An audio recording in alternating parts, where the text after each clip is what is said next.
कैसे हैं आप सभी। स्वागत है आपका हमारे YouTube channel MP learning classes में। आज की वीडियो में हम कक्षा 8वीं का एडुकेट कंटिन्यू करेंगे विषय विज्ञान का। तो उम्मीद है आपको सारे ही वीडियो बहुत अच्छे लग रहे होंगे। आज के वीडियो में हम पाठ 16 पढ़ेंगे जिसका नेम है प्रकाश। ठीक है, प्रकाश से आप सभी परिचित हैं।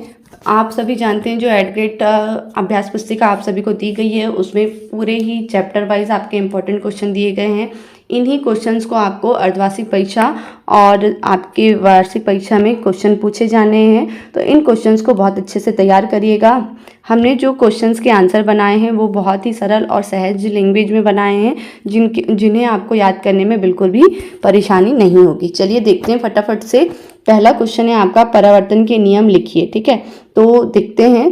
पहला नियम है परावर्तन का, आपतन कोण का मान सदैव परावर्तन कोण के बराबर होता है। ठीक है, तो जब कोई किरण आपतित होती है और परावर्तित होती है तो जो आपतन कोण का मान है और परावर्तन का कोण का मान है वो क्या होता है, बराबर होता है। ठीक है, नेक्स्ट नियम है इसका, आपतन कोण, परावर्तन कोण और अभिलंब तीनों सदैव एक ही तल में होते हैं। ठीक है, तो ये जैसे कि तल है तो आपतन कोण ये वाला हुआ और परावर्तन कोण ये हुआ और अभिलंब आपका बीच से होगा जो कि 90 डिग्री का एंगल बनाता है अभिलंब। तो ये तीनों ही जो रेखाएं हैं वो क्या होंगी, एक ही तल पर स्थित होंगी। ये आपका सेकंड नियम है परावर्तन का। ठीक है, चलिए देखते हैं। सेकंड क्वेश्चन आपका है, चाक्षुष प्रकृति वाले व्यक्ति पढ़ने लिखने के लिए किस पद्धति का उपयोग करते हैं, इस पद्धति में कितने पैटर्न होते हैं। ठीक है, तो चाक्षुष विकृति वाले जो व्यक्ति होते हैं पढ़ने लिखने के लिए ब्रेल पद्धति का उपयोग करते हैं। इस पद्धति में 63 बिंदुकित पैटर्न होते हैं। ठीक है, चाक्षुष मतलब जो देख नहीं सकते। ठीक है, नेक्स्ट क्वेश्चन है आपका, नेत्रों के लिए बहुत कम या बहुत अधिक प्रकाश हानिकारक होता है, क्यों। ठीक है, तो हमारे जो आँखें हैं उनके लिए बहुत ही कम और बहुत ही ज़्यादा प्रकाश दोनों ही हानिकारक होते हैं। क्यों होते हैं ये आपको बताना है। इसका आंसर है, बहुत कम या बहुत अधिक प्रकाश में पढ़ने के कारण नेत्रों पर खिंचाव पड़ता है तथा सिरदर्द होता है जो बाद में नेत्र रोगों को जन्म देता है। ठीक है, नेक्स्ट क्वेश्चन है आपका क्वेश्चन नंबर 4, प्रकाश विक्षेपण किसे कहते हैं, विक्षेपण की घटना को दर्शाने वाला कोई प्राकृतिक उदाहरण लिखिए। तो इसका आंसर है, प्रकाश के अपने रंगों में विभाजित होने को प्रकाश का विक्षेपण कहते हैं। इंद्रधनुष विक्षेपण को दर्शाने वाली एक प्राकृतिक परिघटना है। ठीक है, नेक्स्ट क्वेश्चन है आपका क्वेश्चन नंबर 5, रेटिना में पाई जाने वाली तंत्रिका कोशिका के प्रकार एवं उसके कार्य लिखिए। तो देखते हैं फटाफट से इसका आंसर। रेटिना में 2 प्रकार की तंत्रिका कोशिका पाई जाती हैं। पहला है शंकु जो तीव्र प्रकाश के लिए सुग्राही होते हैं और शालाकाएं जो कि मंद प्रकाश के लिए सुग्राही होते हैं। ठीक है, नेक्स्ट क्वेश्चन है आपका क्वेश्चन नंबर 6, मनुष्य में होने वाले दृष्टि दोषों से आप क्या समझते हो, इन दोषों का निवारण किस प्रकार किया जा सकता है। तो देखते हैं, इसका आंसर है, कुछ मनुष्य पास रखी वस्तुओं को स्पष्ट रूप से देख सकते हैं परंतु दूर की वस्तुओं को स्पष्ट नहीं देख पाते, निकट दृष्टि दोष कहलाता है। ठीक है, इसके विपरीत कुछ मनुष्य निकट रखी वस्तुओं को स्पष्ट नहीं देख पाते परंतु दूर की वस्तुओं को स्पष्ट देख सकते हैं, इसे क्या कहा जाता है, दूर दृष्टि दोष कहते हैं। इन दोषों का निवारण उचित संशोधक लेंसों के उपयोग द्वारा किया जाता है। ठीक है, जो कि हमारे चश्मे में लगाए जाते हैं। नेक्स्ट क्वेश्चन है आपका क्वेश्चन नंबर 7,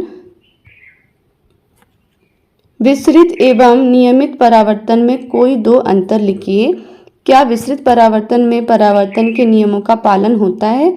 तो इसका आपको बताना है, विसरित परावर्तन असमान तल से होता है जबकि नियमित परावर्तन समान तल से होता है। ठीक है, इट मीन्स आपका असमान तल कहलाएगा जो कि एक सा नहीं होता, चिकना नहीं होता है। ठीक है, और जो समान तल होता है वो क्या होता है, चिकना होता है। ठीक, नेक्स्ट है आपका विसरित